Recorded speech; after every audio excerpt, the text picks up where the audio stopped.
My many loves. I hope you're all having a great week so far. I mean, we're only like a few hours in, so I hope it's great for everybody at this point. Um, we had an interesting weekend over the weekend. I'll go into more of that in a little bit because that's why I've chosen the topic today. Um, it wasn't my planned topic. Um, my planned topic was something about transitioning relationships, which I'll do at a later time. Um, I want to make sure that everybody is seeing all the streams that they're supposed to be seeing. I've been having some issues with um, connectivity and just technical issues on Facebook. Um, so I want to make sure that everybody's seeing the stream. So if you're listening or watching, please say hi. Give me your name if you want and how you're seeing it, whether you're seeing it on the split page or the Many Loves Lunch Hour group or on YouTube. That would be incredibly helpful information. Of course, if you're not driving, please do not text and drive. Let's see. So today is August 29th. The next time I see you all, it'll be September, which is just fucking crazy to me. Yeah. It's crazy. Let's see. Life happenings. I'm still in the throes of NRE. I'm also in the throes of compersion for one of my partners has a new partner, and he is just super excited about them. Just head over heels. And so that's nice. It's nice. I love compersion. I don't feel it often, to be completely honest. So when I do feel it, I love it. I like to be present in it. And so that's been great the last week or so. It's really hard to navigate compersion. Oh, thank you, Robin. Robin loves my lipstick. It's a lipstick that I don't usually wear. My lipstick's expensive, Robin. You know this. And I realized that I had not worn it in a minute, and I don't want it to go to dry up before I wear it. So, thank you. It's KVD, as always. Good morning, Grayson. Yay, I'm glad you're here. Grayson, I hope you are recovering well. Grayson just had a big surgical procedure, and I hope you're recovering well. Well, what I was saying is it's really hard sometimes to navigate. I don't know who said hey, but hey. It's really hard to navigate compersion that you want to feel, that you're super happy for your partner, and then resenting it at the same time. And envy. I feel envy and resentment a lot of times when one of my partners has a new partner and they're in NRE, and I'm not seeing a lot. I'm not seeing as much of them as I usually see, because you all know when we get into NRE, we just throw ourselves in, and sometimes other partners are kind of neglected a little bit. And then we also sit back and we expect our partners to be mind readers too. We expect our partners to be mind readers. Silly us. We expect them to just know that they're not spending as much time with us and to just correct it without communicating. What? So, remember to communicate. To communicate with your partner when you feel like they are deep in NRE because they don't see it. So, um, and that way, if you're communicating, you can be happy for them and you can revel in that compersion and be happy for them without feeling as much resentment and without feeling as much envy as possible.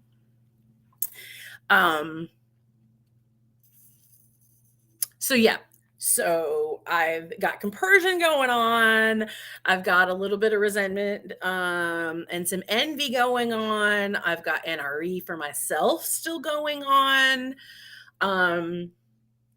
I've got a really lovely standing date with my long distance partner that we've established. One of our shows has started. So we're watching the show together. We've made a date to watch the show together and then we talk about it afterwards. So that's been really great. That reconnection with him. So, yeah, so things are going really, really well right now for me in my dating and emotional relationship circle.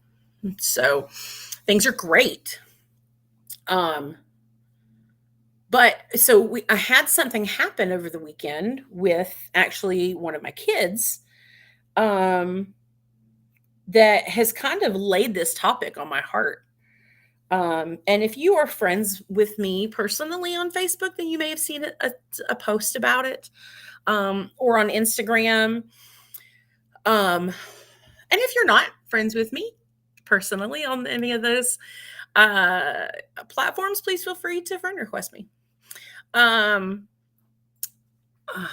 It's bugging me not seeing who's commenting, so I'm going to try and pull up Facebook real quick and see if I can see who's commenting. I don't know why I'm singing. I'm sorry. That's awful. I'm not on where I need to be. I don't know where I'm showing. I don't know where you all are watching me from, but I'm glad you are.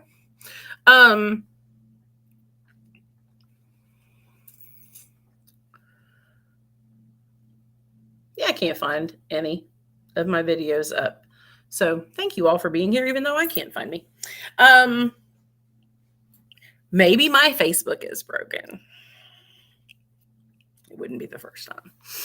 Or maybe I'm just old. Definitely had like a you are old check today where technology and what's going on in like media and music and all of that has just zoomed past me. And if anybody has seen anything about the VMAs this weekend, first of all, like I have teenagers, so I don't feel super out of the loop because I listen with them to their music. Like I try I read entertainment news. Like I really try to stay abreast of this kind of stuff.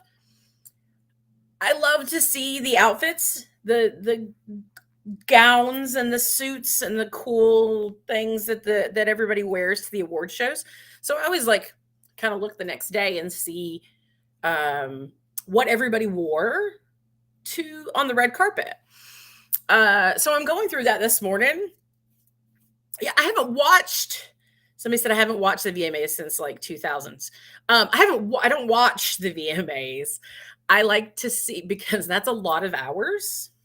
The next morning I check the news and I see who won and I see what everybody wore and I do it on my time, so I'm not giving. I don't have that kind of hours to just sit and watch them. I get the rundown the next day. So, but one of the things I like to see is the pictures of people on the runway, or on the red carpet, not the runway. I don't know who half these people are. I don't know. Over half. I bet I don't know who 60, 70% of these people are. I have no idea who these people are. I feel so out of the loop. Then there's this big article about Eminem and Snoop, which I do know who those people are, um, doing this uh, performance in the metaverse using their NFT avatars. What the actual fuck? I go back and I watch the video. I, I felt like I was just watching a gorilla's video. Like it was just an animation. So I feel like the audience was cheated. But so I had to have my son explain to me what a metaverse was, what an NFT is, why we're doing this. Like, oh my God, y'all. None of that shit's gonna stick, right? That's not gonna be a thing. Is it? Do I need to learn about this? Like really learn about this? Or should I just go, I'm old and I'll let younger people do it? I don't know. I don't mind being old. I like being old. I really, really like being my age. And I'm okay not knowing what's going on. But if it's going to be something that, like I really should learn because it's going to be like the new thing and it's going to last, like computers. Um, somebody let me know if this is going to be a thing that it's going to stick around and that I will need to know because this is how I will talk to my grandchildren in 20 years. Anyway, sorry about that tangent. So my daughter has a very good friend that introduced her in a way this weekend that she didn't appreciate. I'll give you a little backstory and see where I'm going with this. Because it started to make me think about how, as a culture and as a community, how this affects us. Because of course this happened at softball, and we don't all play softball, and but it's a bigger thing. Promise. Stick around. Hear me out. My daughter has narcolepsy.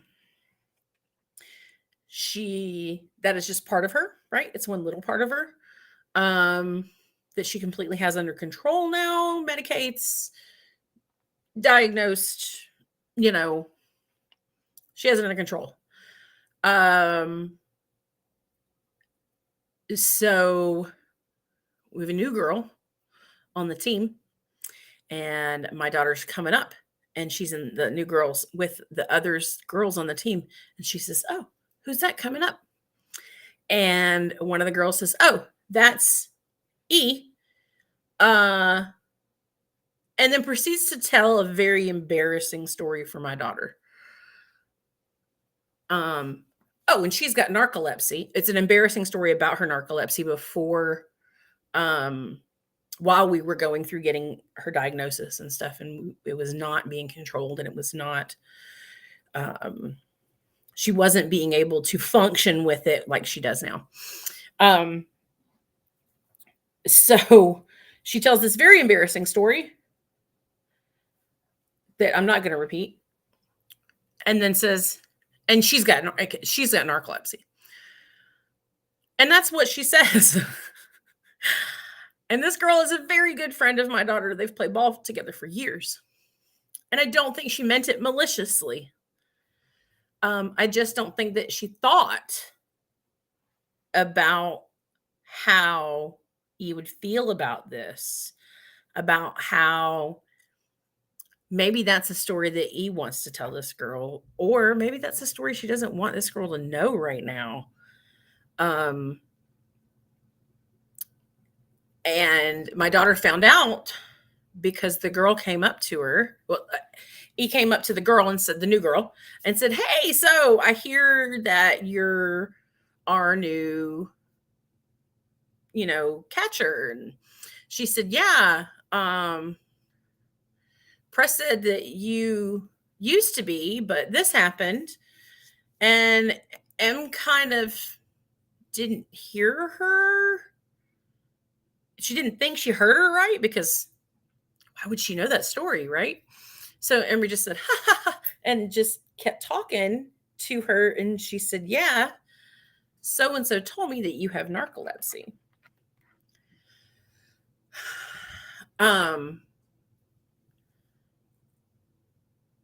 And my daughter was mortified, because then she realized, oh my God, she did say what I thought she might have said. She knows. So that's the first impression that she has of my daughter, right? Is what her disability, what her disease has done to her on the field in the past, and that she struggles with it. The story makes it sound like he still struggles with it. And there's nothing wrong with still struggling with your disabilities and your diseases or your disorders. There's nothing wrong with still struggling with them. But for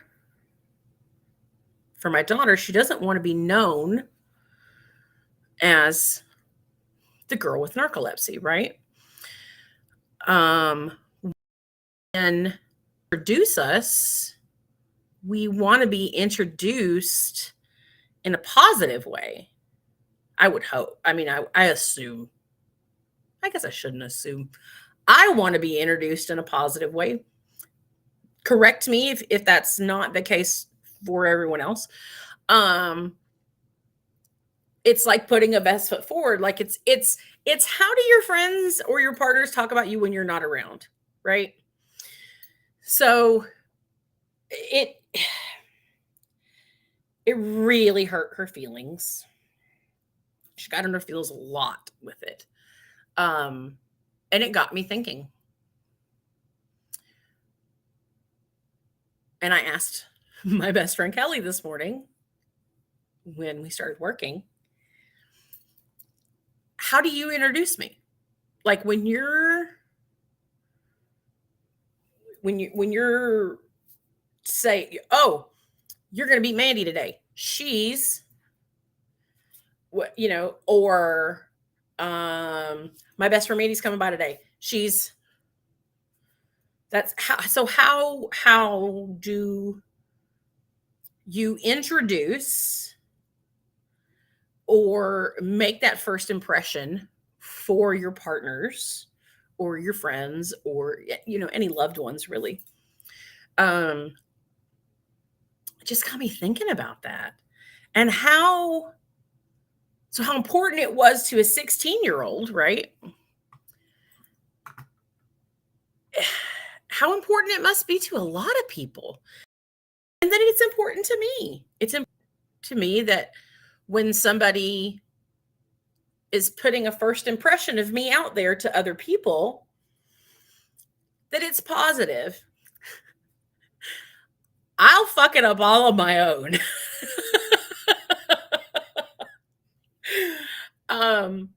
I don't mind people warning other people about me. I'm a lot. But I will fuck up their view of me all on my own. I don't need somebody else putting that out there for me. Let's see. Hold on one second. Thank you so much for sharing this. I love this question. So thank you, Robin. Hold on, I pinned a message on accident. Okay, there we go. So that then in turn got me thinking this morning about how we introduce our partners as the labels that we use to introduce them. And that and it's the same as your pronouns, right? Your preferred pronouns, your preferred label with your partner. Because as much as this generation hates labels, we use labels a lot. This generation, in this day and age, as much as we hate labels, we use labels a lot. Labels help us identify each other. Labels help us identify us to other people. and other people to us. There's a, what is it? Who is this person? What is this person to me? What is this person to you? It helps. Labels help. As much as we hate them, they help. They can hinder as well. But we also like to be identified differently for different partners, right? Oh, we got a comment from Robin here. It says, my longtime muggle friends and I had a conversation recently about how they warn others, like new partners, about me, and they wanted to know what I was okay with. Oh, fuck yes. I love that. That is exactly what I want to zone in on. I want to hone in, whatever the fucking word is. I want to get to that today. That's what I want to get to. The main thing I was okay with and encourage is that I don't have much of a filter. And though I love questions, don't ask me a question unless you're okay hearing the answer. 100%. That's Robin. I know all those things about Robin. I too am completely okay being warned about the lack of filter.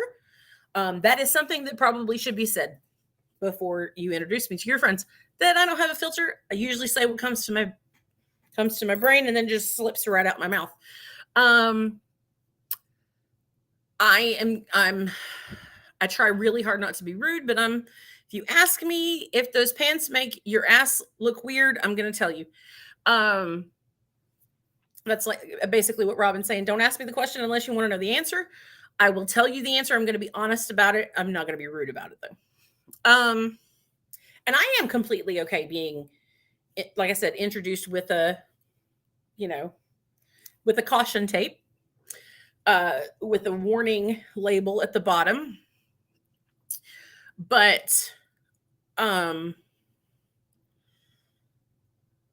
my response when I heard this story, when my daughter told me the story on the way home, was, and this is what she said, I'm so many more things. I'm so many more things than my narcolepsy, than my diagnosis. I'm so many more things. I'm smart. I'm funny. I'm clever. I bust ass. I'm determined. I am still out here at practice as long as all of these other people are. And I have narcolepsy, right? Like it's a footnote for sure, but not when you're naming off the top 10 things that you want somebody to know you for. That's more like 10 on her list. Right? We don't want to be.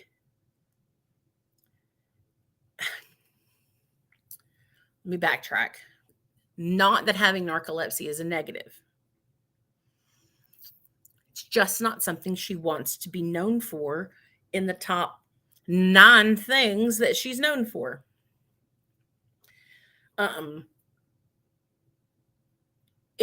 It's oh, thank you, Robin.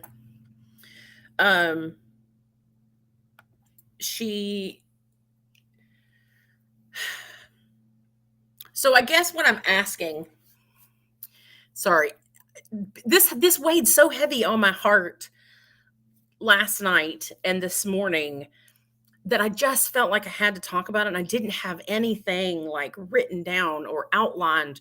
So I'm just from the heart today, y'all. So I'm sorry if I seem a little more discombobulated than normal. I just felt this on my heart. And I felt like other people that maybe would identify. Yes. Oh, this. Yes. Great. I would imagine that Grayson wrote this. I hope nobody. Yeah. Okay. This is so relevant to the trans people not wanting to be outed by people unless they have consent, even if they are completely out. Yes.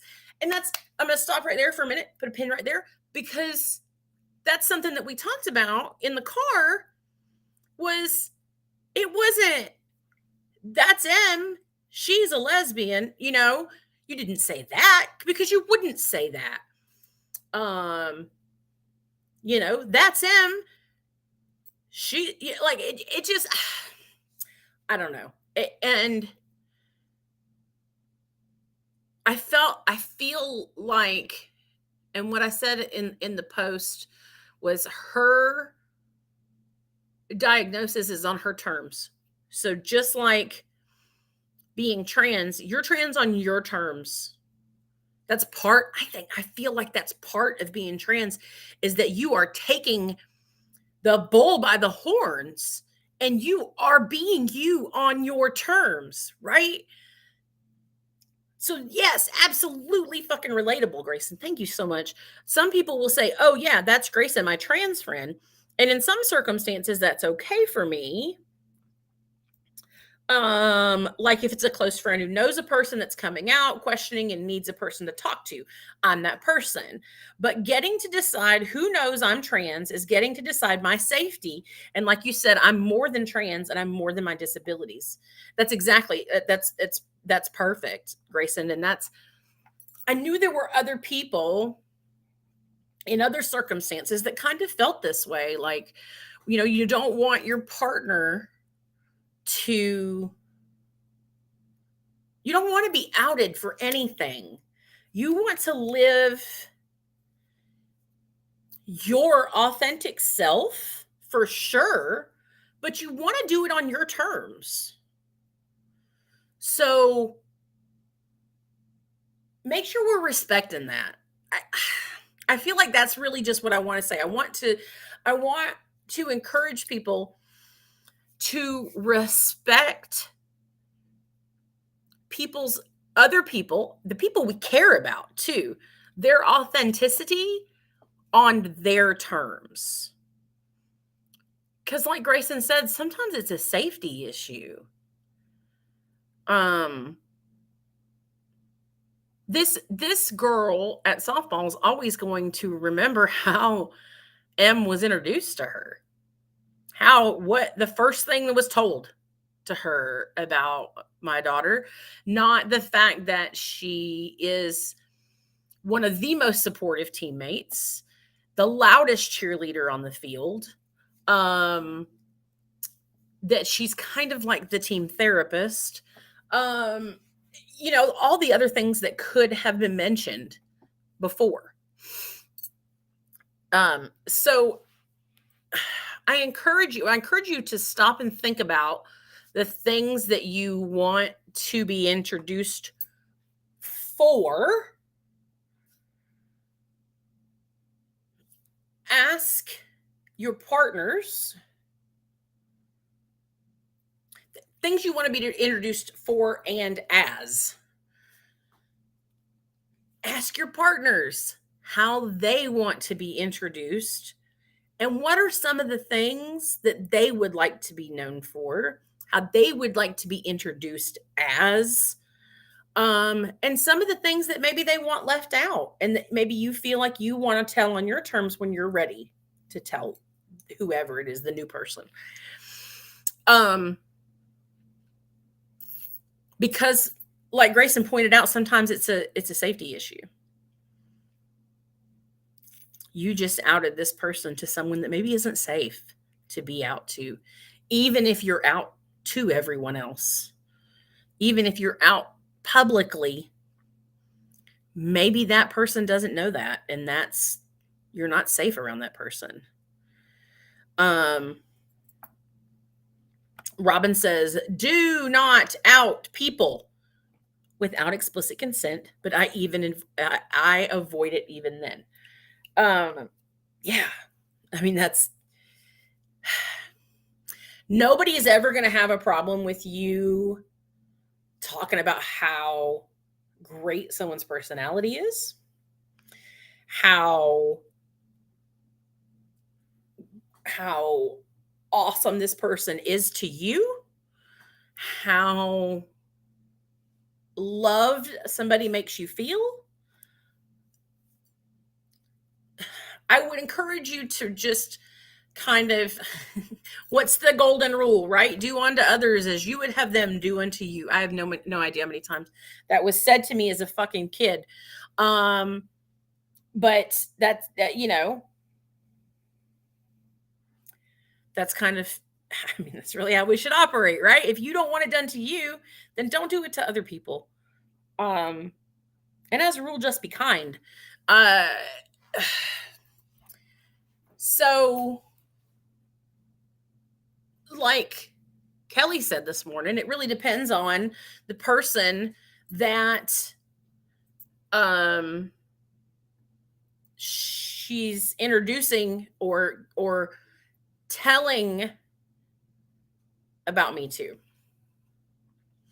It's oh, that's my bestie Mandy, that's who I do all the dumb shit with. What else did she say? Oh, hey, that's my bestie Mandy. We co-parent. We're family. That's she has no filter. She's a crazy bitch. But like in the good kind of crazy, right? Like, not that there's a bad crazy. You guys know what I'm saying. Like she is balls out Mandy. All those things are fun.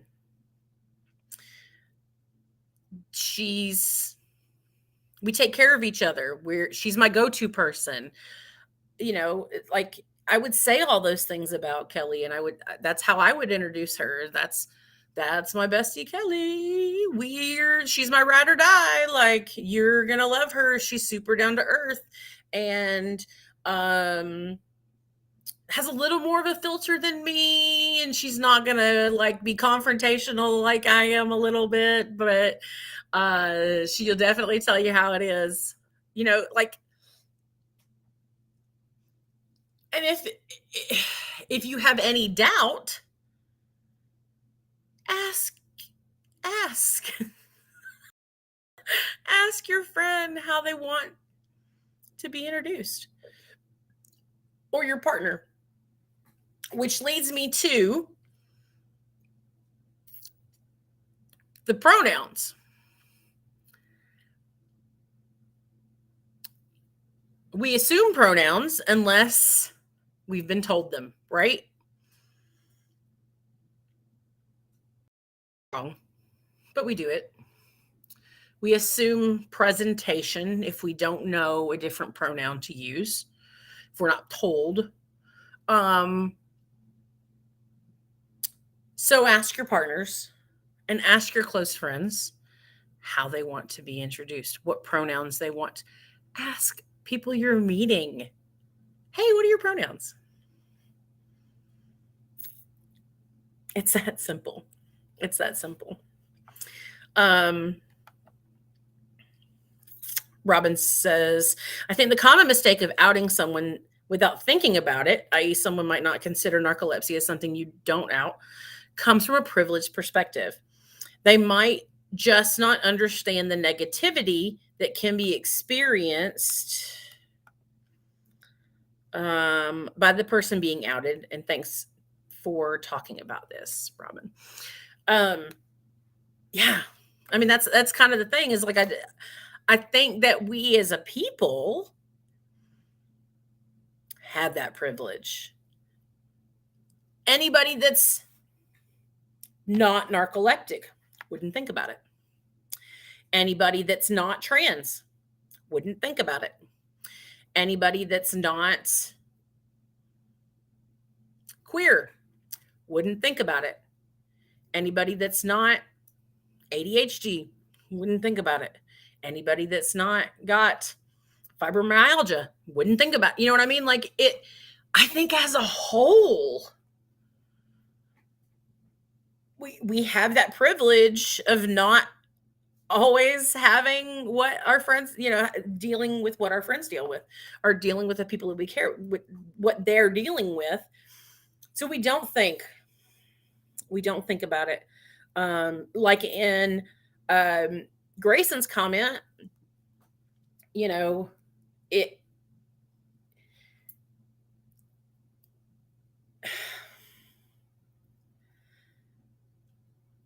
me not being trans, because we've had this conversation, I wouldn't. And because I've had previous conversations with Grayson, I wouldn't. But some people may not know better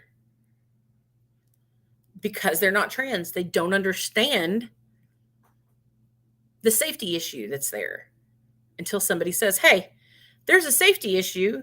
This person could find me in the bathroom and beat the shit out of me later because they don't agree with who I am. People who aren't trans would be like, oh, fuck, I didn't even think about that. Or are you serious? That's a thing. You know what I mean? We don't have to deal. We're not faced with the struggles of the other people that we love and that we care, friends and our children, and we don't think about it. So I'm asking you to think about it. I'm asking you to be considerate of the people that you introducing, the people that you're talking about. Robin's if I want to know someone's pronouns, oh, this is a good trick. I tell them mine when I introduce myself. Yes. That's such a good trick. Because then they feel like, oh, I should probably tell you mine. Or just ask, right? We say it like it's the simplest thing, but it may not be simple for everyone else. So I think is really good, Robin, about just saying your stuff and introducing yourself with your pronouns. That leads me, I want to talk about partners now and what labels you use to introduce your partners. Because I have to tie this into ethical non-monogamy some way. But it was just, and it is tied to E&M. It is tied to E&M in, I want you to also talk to your partner about how your partner wants to be seen in relation to you. You know, is it okay that I say my boyfriend so-and-so? Is it okay that I call you my partner? Do you feel like we are at a partner level, or are we still just kind of fucking around? And this isn't like, not, I don't want to be your partner. I just kind of want to be your sometimes when you're bored, you know, like what that's so cliche to go like, okay, what is this? What are we? But it helps to go, hey, what is this? What are we? If it's a, hey, let's just be relaxed and see how things go. Like, cool, whatever. Then go. So, like, when I introduce you to people, how would you like me to introduce you? Not, don't be snotty about it. That may came off as a little snotty. Sometimes I'm a little snotty and I don't realize it. How do you want me to introduce you where you'll feel comfortable? Is partner okay?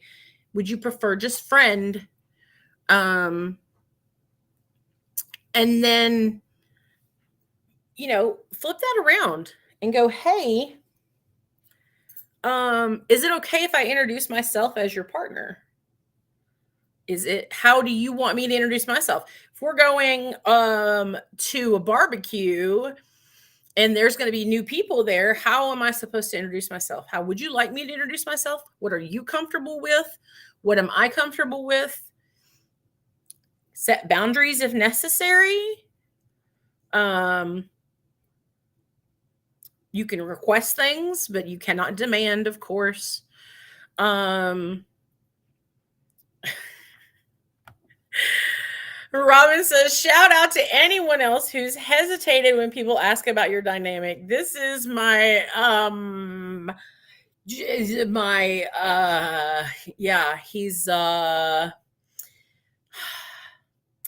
he's my Bob. You just kept to their name. I yeah, so this is Greg. And then I think that people sense when they hear the hesitation that you maybe don't know what you are to each other yet. Yes, hats off to those anyone who's been in that situation before. Um, so I highly encourage you to know what your answer is before, because it will prevent a lot of awkwardness. Yeah. um like, even with my nesting partner, who I'm legally married to, sometimes we introduce each other as partner, sometimes we introduce each other as wife or husband, sometimes we just introduce each other by name. Um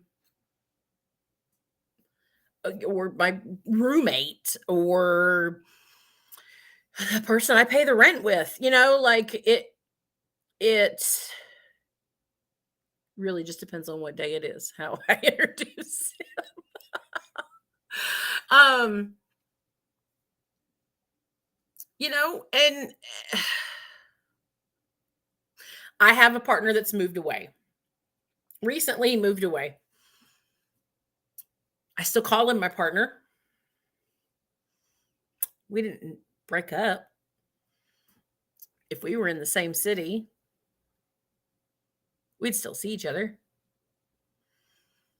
He's just kind of a long distance partner now.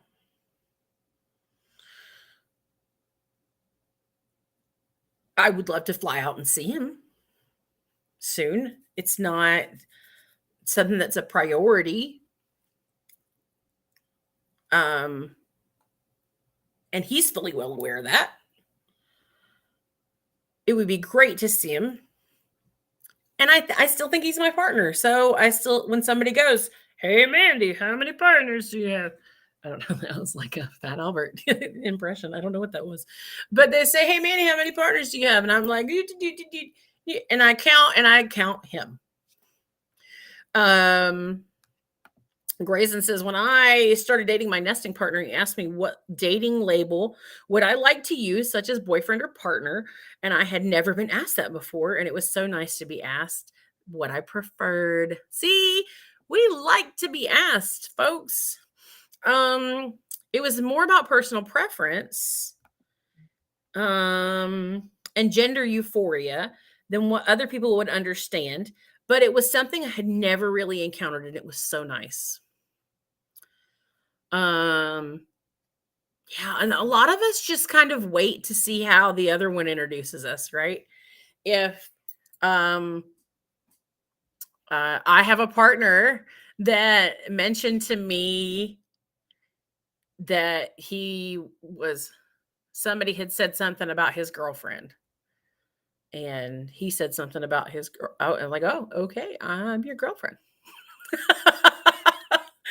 But that's not always going to happen, right? Like, that's not always, yeah. Robin says, I can't stand that question. I have no idea how many partners I have. Like, how many tattoos do I have? I don't even know how to answer that. 100%. Thank you. I'm like, okay, define partner. I need to know that we're talking about the same words here. And I think that comparing it to your tattoos is perfect, right? Because what do you consider one tattoo? Is it a tattoo that you got all in the same sitting? Or, because I have tattoos that go with each other that are on like different sides of my body. I got them in the same sitting. Is that one tattoo or two tattoos? I don't know.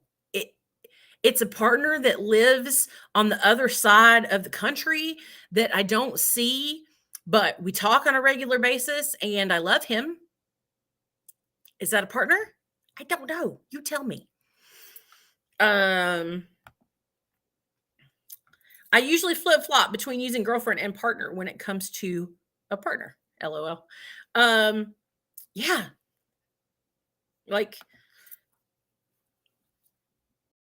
don't know. I don't know what to use. Um, it, like I know some of my partners want that word, and it's because we've talked about it. Hey, what are we right now? What do we have a goal? Are we are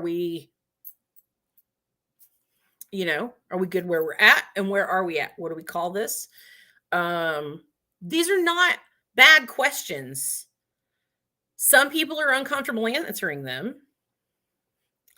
and some people may not need the label, but if you do, that's okay. That's okay. Don't let anybody tell you that you can't have a label so you can figure out who the fuck you are and what the fuck you are to somebody else. Don't gatekeep labels. Yeah. Don't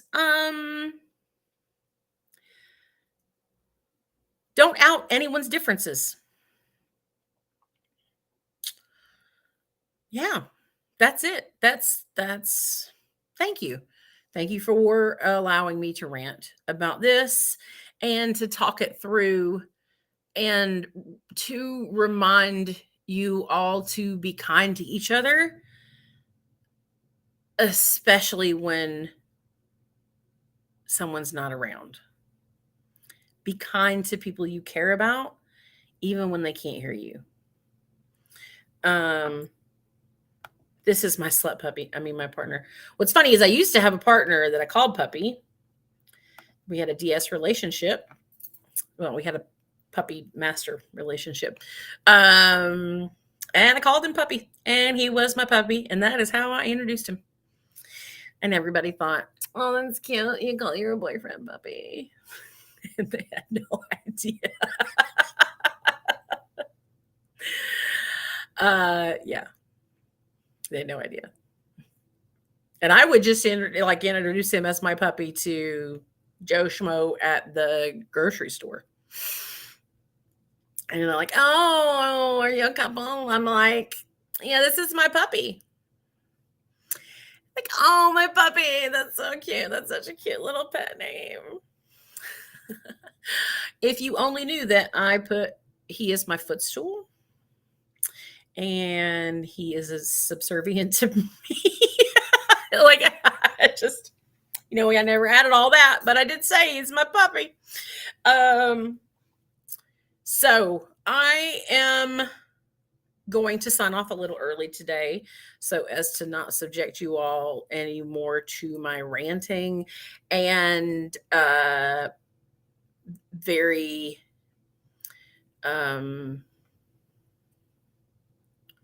destinationless conversation.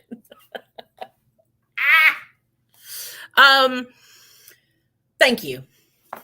Thank you all for being here, for being my friends. Please know that after this weekend, I'm going to try very hard to kind of think about everyone and how I feel like they would want to be introduced from now on. And yeah, just be kind to each other, especially when the people that you love. Be kind to each other when you're not around each other. It's my Ellen moment today. I don't know who said this, but thank you so much. This is an amazing, Mandy, great show. Thank you. I just hope, I'm really glad that some of you identified with what I was trying to say and that I didn't sound like a blubbering idiot, because the words were there on my heart and I just didn't, they were hard to articulate. And I think it was because it was so heavy on me. So just, if you don't know how I'll end with this. If you don't know how, I should probably do sponsorships like a lot the next show, because I haven't done it in the last two shows. I've just rambled. If you don't know how someone that you care about would like to be introduced, ask them. And again, be kind to the people that you care about, especially when they're not around. So I love you. You all have an amazing, amazing week. Until I see you next time, make sure to tune in to Sex with Robin at the 1 o'clock hour Eastern Standard Time. With I believe that she's got a pre-recorded interview with Peter Tupper today about his book. And but I think that she's going to go live as well to talk about it too. Maybe not, I don't know. But there's a great recorded interview with Peter Tupper today on Sex with Robin. Make sure you tune in for that here on Split Radio and in the Sex with Robin group. Yes, it's going to be kink and medical with some pre-recorded clips and discussion. So it is with Peter Tupper, right, Robin? I'm pretty sure. And then I'm going to work on getting this technology fixed. Oh, kink in the media with Peter, not medical, not kink in medical. Oh, and that's funny, I think, because Robin actually did medical kink not too long ago. Kink in the media with Peter Tupper with some recorded clips and discussion. Join Robin for that. It's going to be amazing. I like Peter. I like what Peter adds to Robin's show on a regular. And until next week, my many loves.